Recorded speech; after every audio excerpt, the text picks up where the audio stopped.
Hi, welcome. Thanks for joining me. It seems we are very, very few people, so feel free to take front seats. It seems to be it's going to be a quite close discussion. Um, why you're here, or what might be interesting for you here, when I pick a talk like this, like how someone did it in some company, it's usually about getting some inspiration, potentially. We have been warned a lot of times yesterday not to copy any practices from someone else without adjusting them, so it's maybe only about inspiration.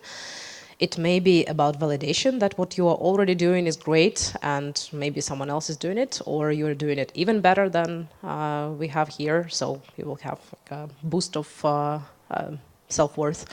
So anything is fine, and there will be a place for questions in the end, but it's also possible to take questions during the talk. We are very few, so feel free to raise your hand and interrupt me if you'd like to clarify something as we go. Okay? My name is NADIA ZEMSKOVA, and I'm from Kharkiv, Ukraine, and I started working in IT in 2004 from testing. And then from 2007, I joined the dark side, the project management or coordination. And soon after that, I was introduced to Scrum Master role and Agile community in Ukraine. It was basically just the beginning, maybe not the first year, but early enough when it started getting known, getting popular in Ukraine. And I had a really good context to try it out. I had a small team, passionate product owner, so that was a good experience for me to try it. And then from 2009, I joined Scalepoint, the company that I'm going to talk about, so it's a big history for me there, and joined as the Scrum Master also for a very small team. And then we have grown quite a bit, so I became a Scrum coach for 3 teams and also location manager, because we are talking about outsourced development. And from 2013, my role is called development manager, one of those managers, and I am responsible for development organization across locations. I'm going to talk a bit more about that. And here I am talking to you at Agile Rocks. So happy to do that, although I thought it would be a bigger audience, but okay, probably people are quite tired of experience reports by now. So, sorry? Well, then they missed my story, and the lunch comment is not that relevant anymore if they are already eating. But still, thank you. It makes it even more valuable that you came, so I really appreciate it.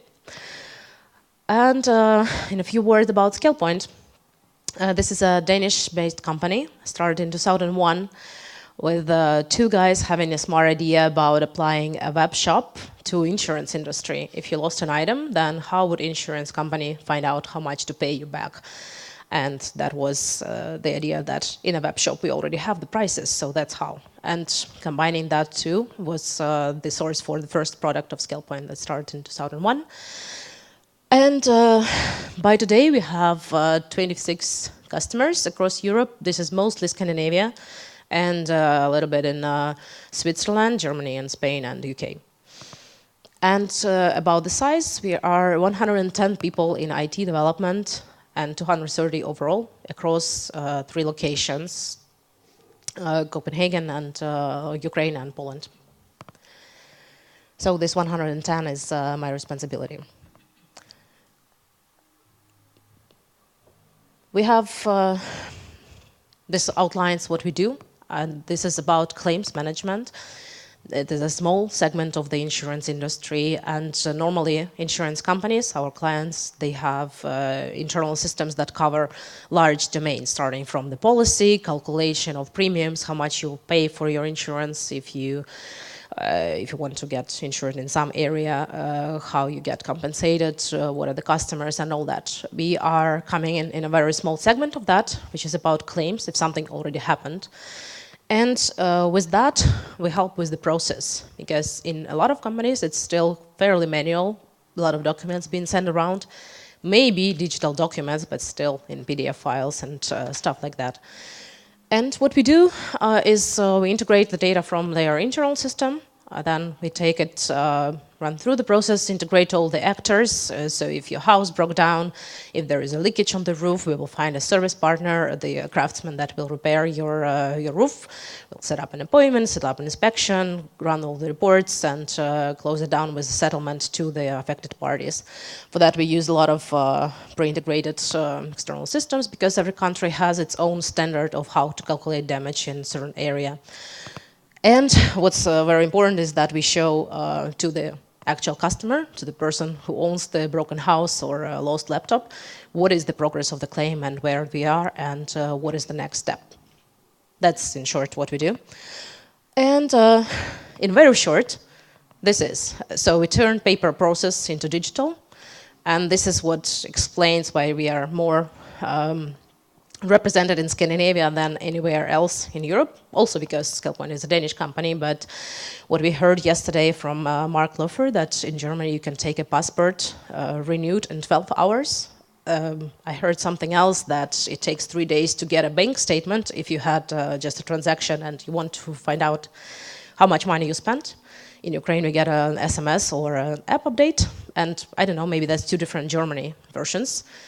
We also heard when we rolled out this one customer in Germany that they were really resistant to sending an email to a customer because you need to send a paper mail. Like, how else could you notify the customer and be sure that he is notified?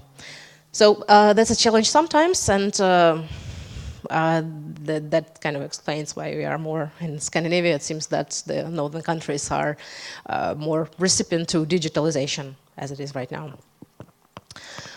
Where we started about 3 years ago, I mentioned that 17 years ago it started from one solution, that was contents. Contents is everything that drops down if you turn your house upside down. Everything that falls out is content. And over the years we added a built-in solution for the house and auto, the insurance that we know most about in Ukraine. And that was it. We had 3 teams developing those 3 products, making updates, insurance companies using it, and everything was great. It was running. We also had one more team handling business intelligence, providing statistics for usage of all the 3 products. And it was fairly simple because the teams were, of course, fairly independent. There was some sharing of practices and knowledge across the products, but not a lot. There wasn't much need for it. However, over the years, the products gained some benefits, like innovative settlement or advanced business rules, and had different advantages that we could potentially reuse within the other products. And we also got an opportunity to create a health solution, so claims in the health industry. Before that, I mean health domain. Before that, we didn't touch the other domains because there is a lot of types of claims that you could have. There is a dog claim, there is a horse claim, there is a tooth claim, dental, and so on and so on. But every number of claims is so little that it doesn't make sense to start a product for that specific area. So we decided to do, what we decided to do instead is not just to build a new health solution, but to extend the ones that we have already and to make them be a shared platform. So this would enable us to have a health that we had demand for, but also potentially the other line of businesses, like dog, horse, and dental. For example, there are cargo claims when a ship sinks with a lot of stuff on it, and those kind of claims are very few because not a lot of ships sinks, but it's when they happens, then they have around 800 documents in it, so it's a lot of work for the people who handle those kind of claims. And this gives the background to our organization, how it changed, and we heard yesterday about the Conway's Law. Your architecture will copy the organization, will follow the organization, and we try to use that when thinking about how to structure our organization. I'm going to go through it in a few clicks. So we started by having more teams and giving them new names. Just like in in Spotify, unlike in less, our teams were going to be responsible for the modules, not the product that they used to be responsible for, but because we tear it apart and transform it into a module that others could use. Then every team had a responsibility over one or more modules that they could use for the product that existed before or for the other teams. For example, the alpha team had the responsibility of the business rules. That was the advantage of the product that they had before, but this was going to become a standalone module. They got their names from the NASA alphabet. You might recognize some of them, like Alpha and Bravo and Hotel. They were also allowed to change their name to whatever they want, as long as they keep their first letter intact. And that's how India changed into Indigo. And Sierra stayed the same. And we had the Charlie team that later split into two. So they are now called Chile and Cuba. They are actually working in Ukraine and Poland. So it's not about countries.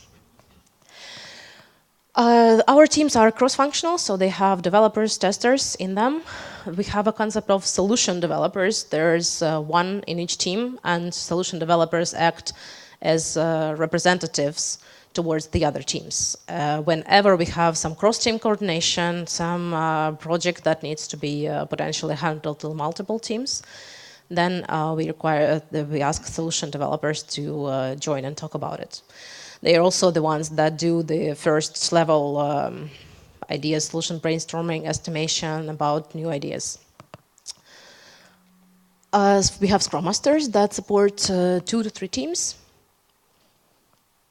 And we have the preachers. This is the community leaders, and we call them preachers because just like a preacher in church can tell you how to lead your life but cannot make you do it the way that he tells you, this is the idea that we cultivate in this name. So our preachers can follow the best practices or good practices or the practices that develop in the outside world, can have an idea about what is good, can tell about it, inspire people, but they cannot tell them how to lead their life. There is an exception, though, because we want the teams to be able to use inner source to commit to their to each other's modules, code bases, if needed. Then we require a shared definition of done, a shared ground of what is the minimum that we accept, and that is the responsibility of the preachers. We have product owners, one for each team. And what I didn't mention on the previous slide, talking about the shared platform, is that we still sell our oldest solution as a standalone. So that serves as the area, area of the business. And that is why we have a chief product owners for both areas, for the platform area and for contents. We have IT operations team who's the lead. It's actually one team, not a community, but say they serve all the teams. And this number of preachers and ITO is united into a mega team, basically not a team in the sense of producing the code or features, but a group of people that supports the others, enables them to do what they need to do. And that's me over there. So I'm responsible for the Scrum Masters here and for the overall thing. And I report to CIO. The empty part of this slide appeared a bit later. We added the flexibility, because this is the permanent part of our organization, or as permanent as it could be, but this is people that work on set modules for the set period of, for ongoing period. We also added a capability to scale on demand. Sometimes we have more projects. I use the word project, I'm sorry for that, but we do have it in our practice, meaning that one customer or many can ask us to do something on the product. And this may be or may not be part of our roadmap. And if it's not, but it's maybe still a good idea, or it's not part of our roadmap right now, maybe in 2 years, but the customer wants it now, then we have learned to give them the opportunity to do it, to get it. And in order to do that, we add one or more teams, we call them project teams, and they have a certain time that they work with us. and to support them, to enable them to work with us, because this is the existing code base, this is what we already have, and it's kind of hard to just plunge into that. We have the party team from the third-party integration kind of idea, and we have IT consulting, the people in Copenhagen who go to the customer and find out what it is. We also have the product owner, so this is working as a pair of kind of technical and business consulting. By the way, party is another example where teams were able to change their own name as long as they keep the first letter. We, by the way, also have Lime and Kiwi and Nirvana team over there right now. So that's how our organization looks at the moment. It's evolving part. It's evolving organization, but it was evolving. The big change happened 3 years ago, or actually 2.5 years ago. We executed, and since then it was evolving gradually. We are able to move the module from one team to another if we decide that this fits better with the responsibility or the capacity of the team. But more or less, it stays this way. And this is what our typical team looks. Now I'm going to talk about this one, the split between Ukraine and Poland. It was also 3 years ago that we figured out that we cannot just have an offshore development center in Ukraine, and for a few reasons. It was too close to the war zone, that's one, and the customers from Europe didn't feel comfortable enough if they were to buy some Scalepoint product and it's been developed just in Ukraine, so that was one reason. It was also in preparation of GDPR, which we all heard a lot of. So we needed to have in each team a person or few that can handle incidents if anything happens with production data inside EU. So we aimed at this 50-50 split. We didn't fire anyone. We just decided that if someone quits in Ukraine, then we will rehire in Poland. And over time, we have grown to something like this. It's not exactly 50-50 in every team. We have maybe only one of them that is exactly like that. But this is what we are aiming at. And there it is, guilty as charged, the project word. We do use the term projects, and this is how we structure the team capacity or what the team works on. This is kind of the same concept that maybe some of you heard in Team Ugrashin description of what color is your backlog. In a typical team backlog, you need to have things that are 4 dimensions visible to the customer, not visible, and new stuff, and debt. So visible and new means features, and that's where we have this project 60%. Visible and dead means bugs, and that's where updates come in. This could also be features, but small here and there, customer requests. And technical is the invisible part, but what we still need to do on the product, on the modules, to make sure that they are still supportable, perform, and all the abilities that you can have.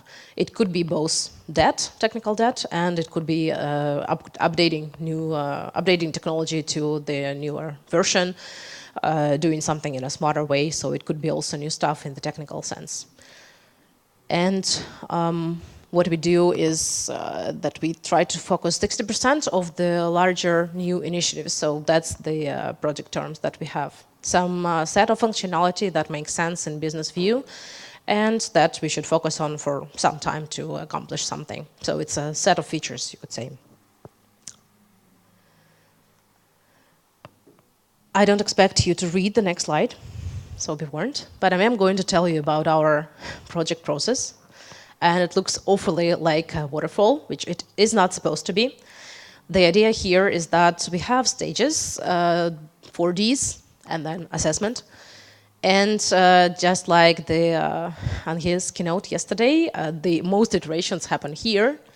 And we are trying to convince ourselves that this is not a bad thing, because we do a bit of preparation. We also had in one of the talks the filtering thing, that you come up with an idea, maybe there are many of them, and they have different value, they have different cost, And at the early stage, you just try to get just a brief understanding of what kind of the market problem you're trying to solve. Is there a problem? Is it worth solving? Maybe there is another market problem that is more valuable to solve. And roughly, how much is it going to cost? In terms of just the size of it. So this solutions community I told about before, they are asked to get an idea, just really roughly, to be able to decide. And then some projects can be discarded in this case, or some projects can change priority, so we know what to take next. And then this design phase, we talk a bit more about how, presuming that we have discovered why, and how to solve it results with some kind of estimate and a rough idea of about the solution. It's not supposed to be a waterfall because we are not describing the whole backlog. We just arrive at a set of epics that this will mean. And maybe the first one is broken down into features, so just enough to get started. And then we iterate, as usually. And deliver phase is when we actively involve one or several customers, when we stay tuned to their feedback and adjust this new idea. It could also be enabled incrementally in the develop phase. If we have several epics, then it's very possible that the product owner will say, I want this one already enabled now for the customer. So feedback and learning can also be very possible in the development phase. And this is how we plan. So the projects, this is just 60% of the team's capacity. We run everything else in the typical backlog and do not need to follow up on the higher level. And this is the projects, kind of a Gantt chart, which it isn't because we have very few dependencies. And this is the indication based on the team capacity and the size of the project or initiative as we know it today. So we have a weekly follow-up on this in case something changes. We often cancel them, but if there is a need to change something, then we can do that on a weekly basis. You could compare this as a steering. When you're on the road, you know where to go, but you can do small adjustments as you go. And this one, 3 months ahead, this is our intention for this plan, not to look much further into the future than 3 months for starting the project. Unfortunately, we sometimes still have larger ones that can run like this one for a longer time, but at least we don't think about the projects that we are going to start in 6 months, because that is going to change for sure. Even this picture can change every week, but we only add projects here to look at them when they are maybe about to start in the next 3 months. Because this is about development, so if they are about to start the develop phase in 3 months, then maybe now or soon we should be thinking about which project or start doing the discover design phases.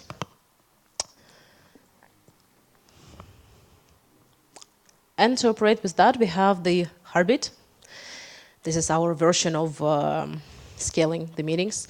On a monthly basis, we ask our solutions community to get together and do a demo to each other. Of course, each team has their own demos, but this is high level in the format of lightning talks, just 9 minutes per team, and they show each other what they did. Product owners are also there, and they may have seen their team part before, but this is the higher level picture. This is being recorded and shared to whoever wants to see this. And we also do the retrospective on the higher level about how we work together or solve the issues that we might have across teams. In the middle, we do grooming, again, on the higher level as needed. So this is about this design phase that some project might be needed to get estimated, to get aligned for the future. And we do planning weekly, as I said before. So this is basically a follow-up. We don't really do planning in terms of when exactly is it going to end.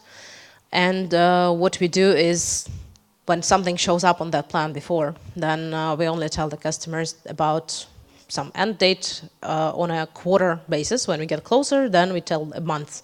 So it's not really the date. We can agree with them about the particular date when we need to have the training, the education, and all that closer to the event. And inside, this is 1 month, and inside we have the team processes, and our teams are free to choose their own cycle. It can be a monthly cycle, and 3 teams have like that, and it can be 2 weeks. It isn't Scrum anymore. We have evolved it into something that you wouldn't call Scrum if you see it, but it's still very agile, and we are able to deliver fast. We are putting code in production every week, and for some teams it's even every day or several times per day.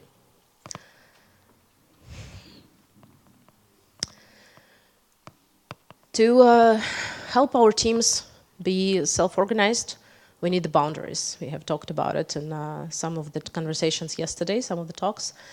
And this is it. We have generally the idea that teams should be self-organized and they should be able to take their own decisions inside the modules that they are responsible for. And this is what some of the principles stand for. For example, contracts before internals. This means that the team need to make a firm agreement about what is the interface to the other teams, to the other models. And as long as they keep that interface, they are allowed to do whatever changes inside. The interface is being tested, so they know they don't affect the other teams when they make a change. And this enables the team to deliver their change to production faster. So this reduces dependencies. Reuse before buy before build. This helps us avoid unnecessary development when we could just buy a tool or technology. So we try to be smart about that. This is about the buy part, but the reuse part, this is where we enable to use what our teams have already built in other teams. And we have a really good success with that. Maybe you remember one of the modules about the rules, which we had as a benefit of one of the products 3 years ago. It is now used for all the lines of businesses. So it's actually one of the successes that we made where one module is extracted and used across the platform. On the bleeding edge means that we try to stay current with the sorry, I got distracted because there is a 10-minute note, but it's actually 12:30, which means I have half an hour. Okay, never mind. We will have more times for questions then. One of the interesting ones is that we have the potentially heterogeneous polyglot principle, which means that within the teams, they can use different technologies, they can use different languages, and this kind of goes against the idea of standardization or doing what may be the best. But this also enables us to try things out and see what works. So the teams do not need to agree between each other for all the 7 core teams what is going to be the next UI technology. But in order to help them not get this into completely different directions, we have this one.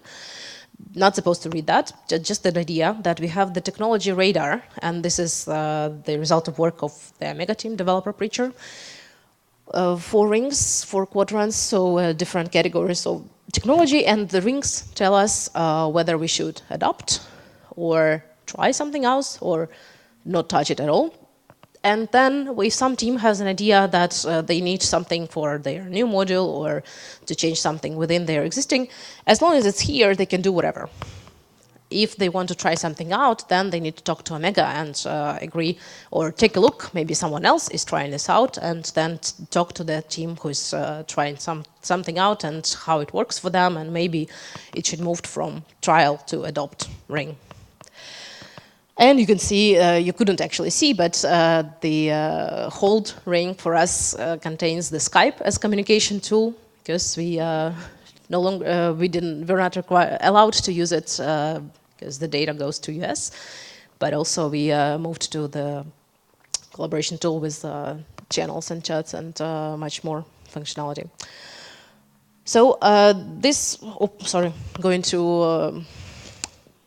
going from trial to adopt, this allows us to experiment within different teams, and this is how we, for example, took React from trying it out, from taking a look at it, to trying it out, to actually being our kind of standard for the next UI frameworks. But who knows, next year something else might appear.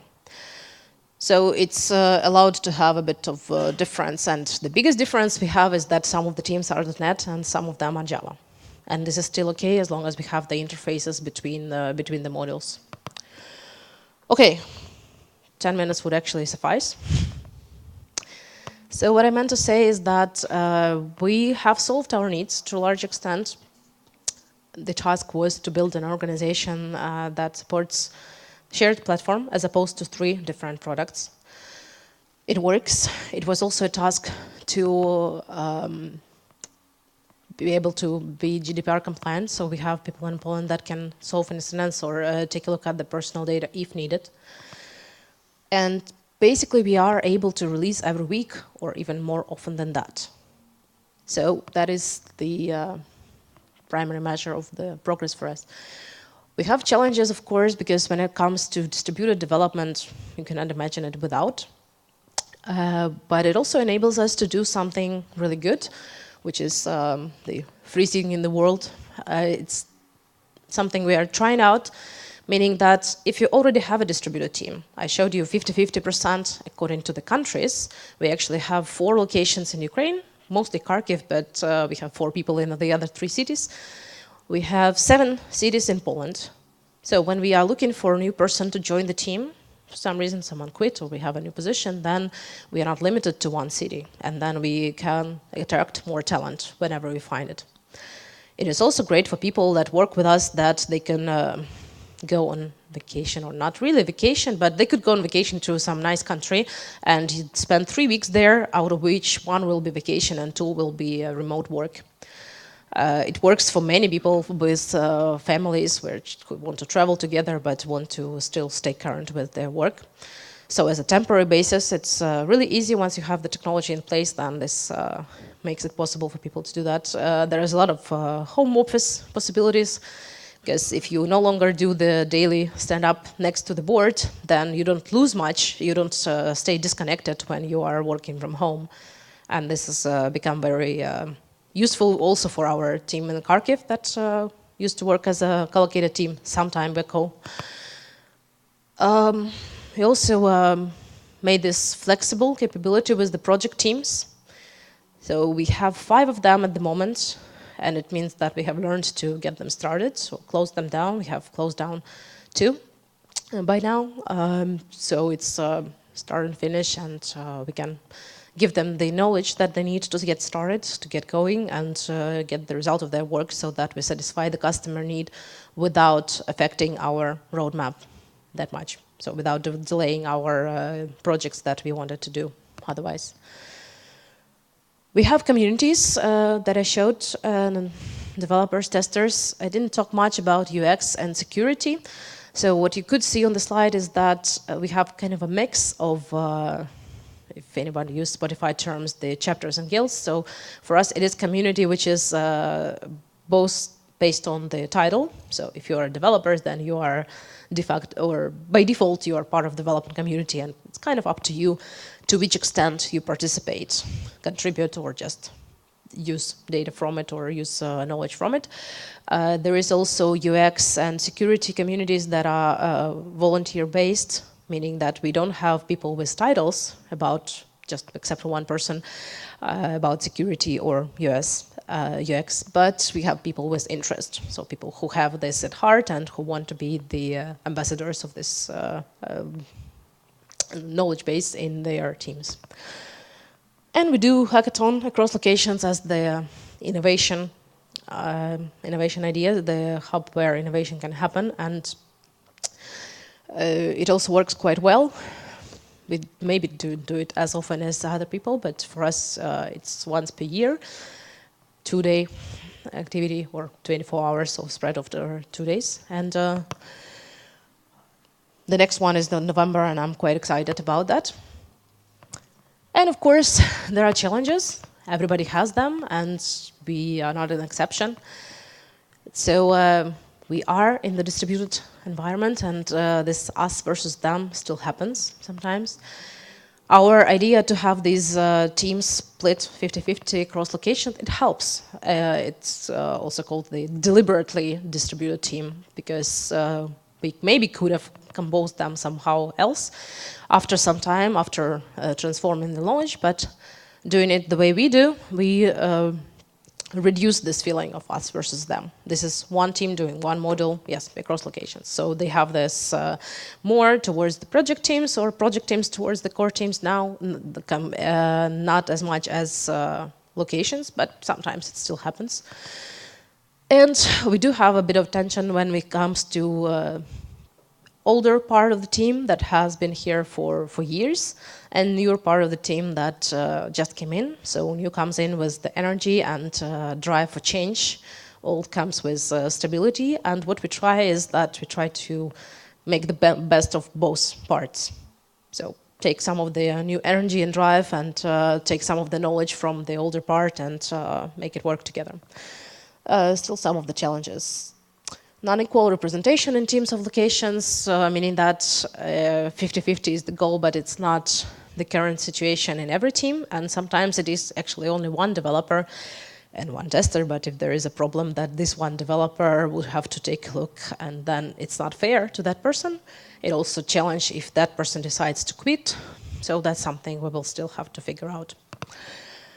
And with regards to product focus versus project, for the past period, for the past 3 years or 2, we have been focused a lot on the responding to the market. So what we do currently with our product, I mentioned that it started with the demand for a health product, and it was basically driven by the market demand. So we are doing what our customers ask us, but we think of ourselves as the product company.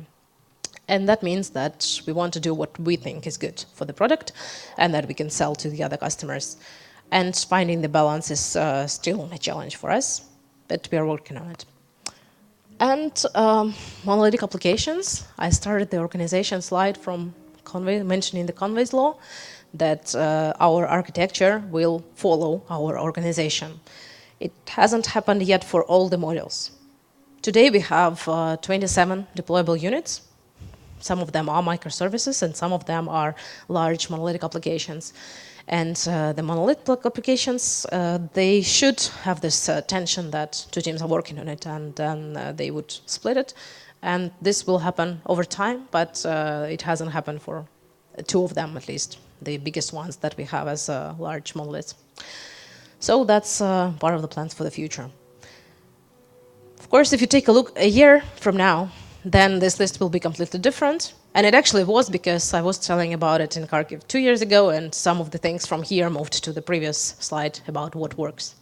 Portfolio, for example. But it's normal for every organization to have a list of challenges and to work on solving them. That's actually it. I'm done in 40 minutes, and that means that we have a lot of time for questions, or you can get an early start on the lunch. Yep. So, what is the main idea of the hackathon? Are you looking for developers that improve themselves in programming, or you are searching for people for your company? What is the main goal of the hackathon? Okay, so what is the goal of hackathon is the question.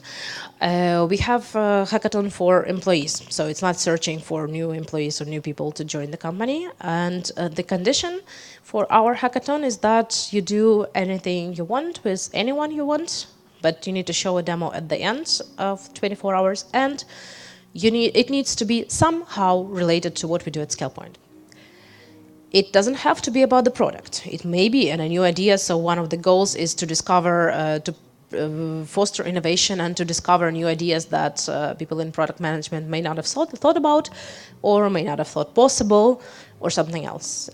It can be about processes or one of the cool stuff that happened during hackathon was the traffic light integration to the builds. Actually, a lot of people do that, but it was really just nice for the process. It could also be about some cross-team, cross-location database of photos or something like that. It could be about technical things, so something that you may not score as the roadmap project, but still useful and needed. So when we do hackathon, we have several categories of winning ideas. One for the product, or actually for 2 products, because we do have them 2 separately. One for the technical side, and one which we call public vote or public favorite. It doesn't have to be about process, but usually it is about the greatest presentation. So people work really hard on that too, making it fun to watch. And last year, we actually had one more added category because one of the idea was, so it didn't make the product favorite, but it was really picked up by the salespeople. So I think this looks really great when we talk to the customers about our product.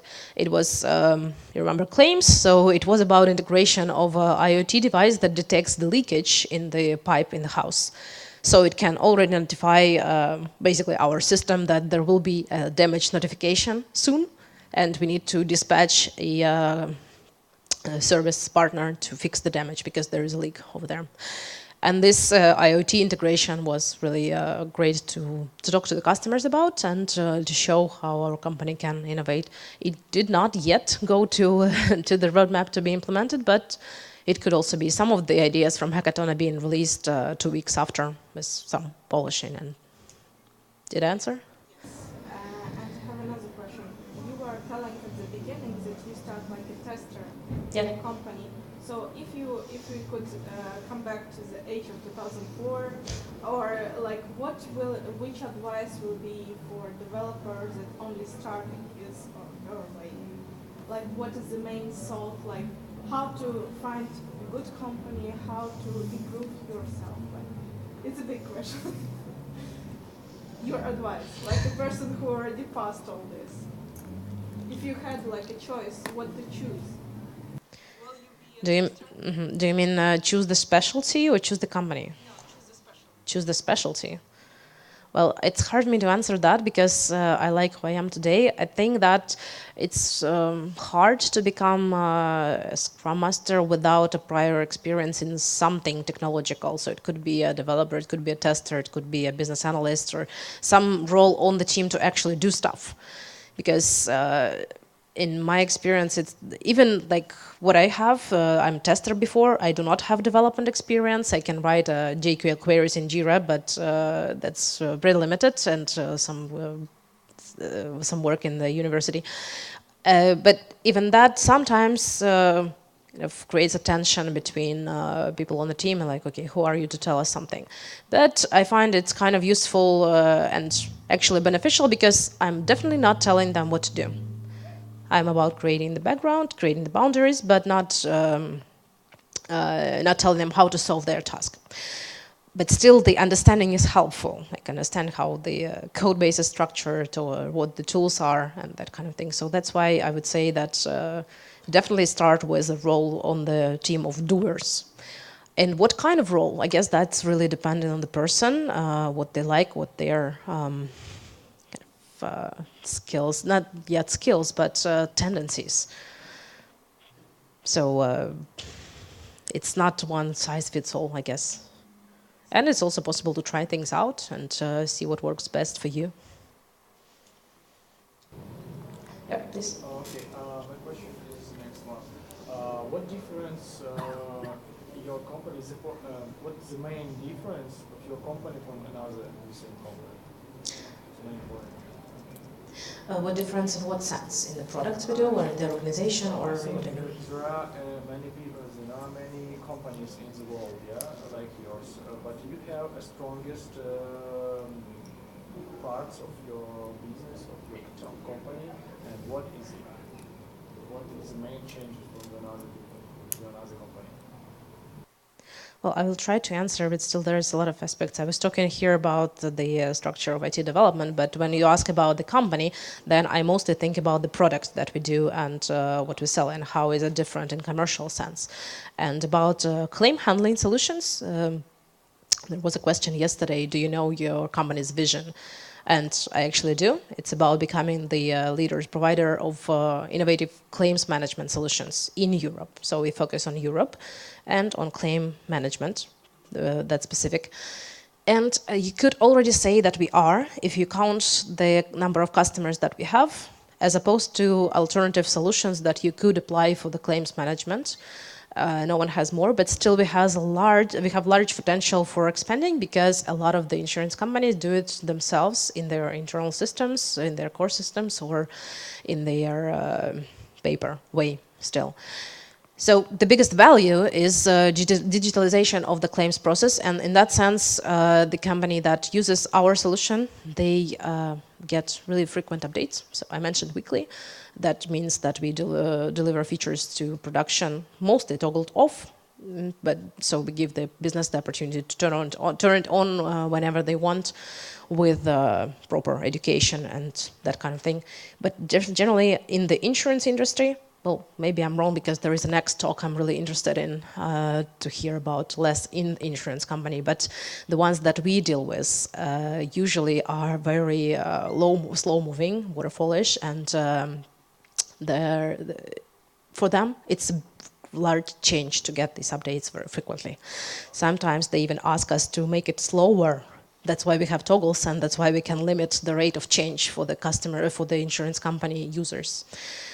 And apart from that, just the financial, it's the benefit of running this process smoothly. So with the content solution, you could get, as a customer who lost a laptop, an iPhone, or a bicycle, you could get a replacement in a day. So, or even in the evening, you lost your phone, you somehow make a claim, and then in the evening, your new phone is delivered, or a bicycle. So that's about the customer experience, and that's about also maybe saving some money for insurance company on the way, because they do not pay for that new bicycle or new phone as much as they would if they just relied on the customer demand. Because we do accumulate a lot of volume for these orders, and we are allowed to get better prices for the items that you get the same phone. So as a customer, you are satisfied. It's the same item, it's faster. And as a company, you paid less for it. Okay. Do we have, yeah?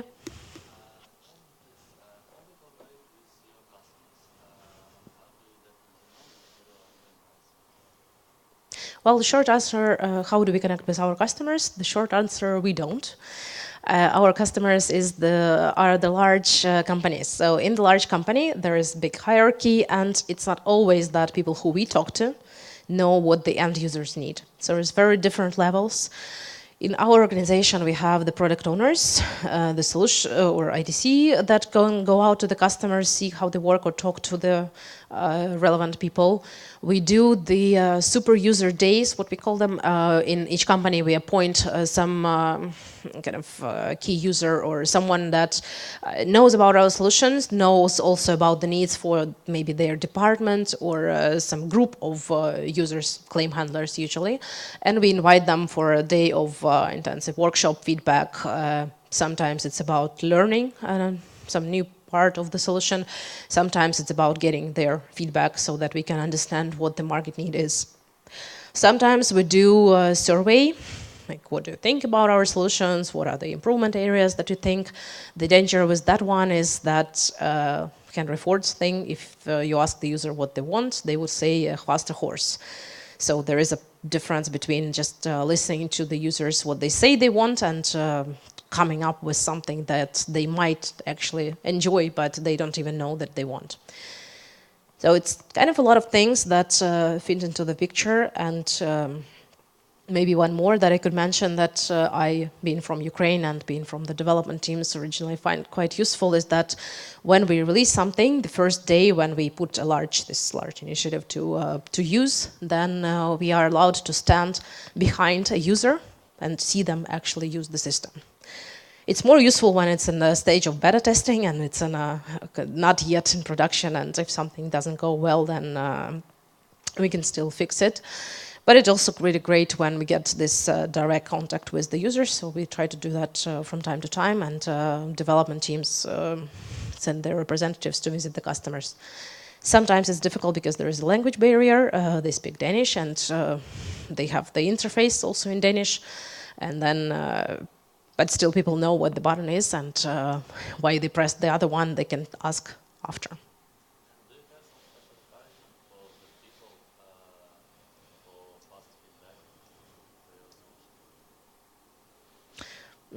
Special encouragement for fast feedback. No, I don't think we have that.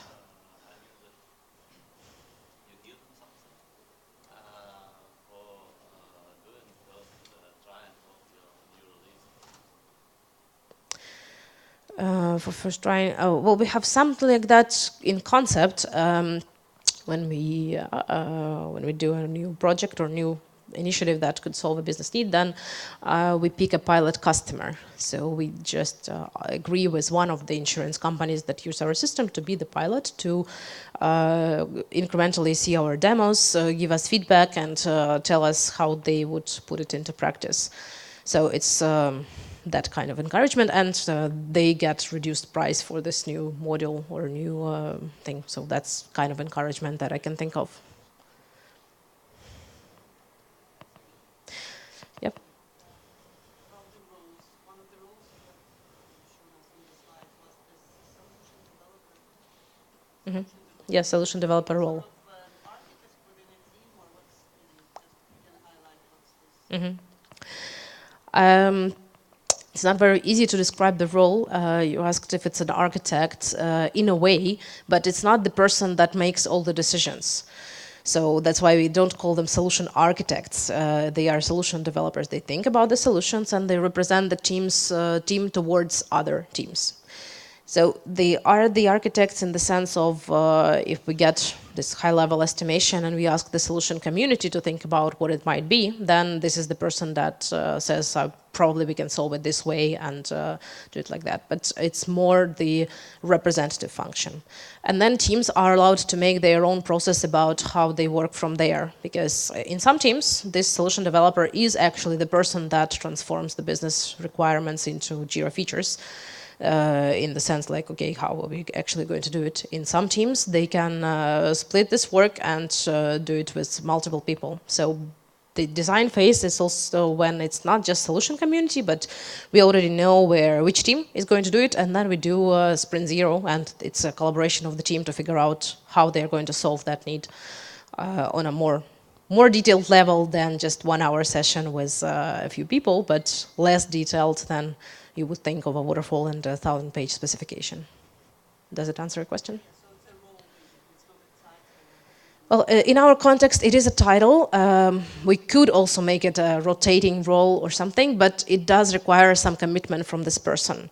So in my context, it's not that easy to find a person who wants to do that because it does require some number of meetings, some number away from the code base.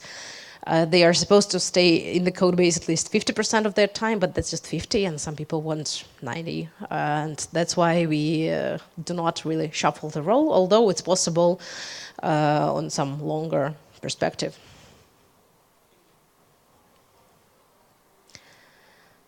Okay, I guess we will conclude from here, so thank you for coming. Yeah, thank you.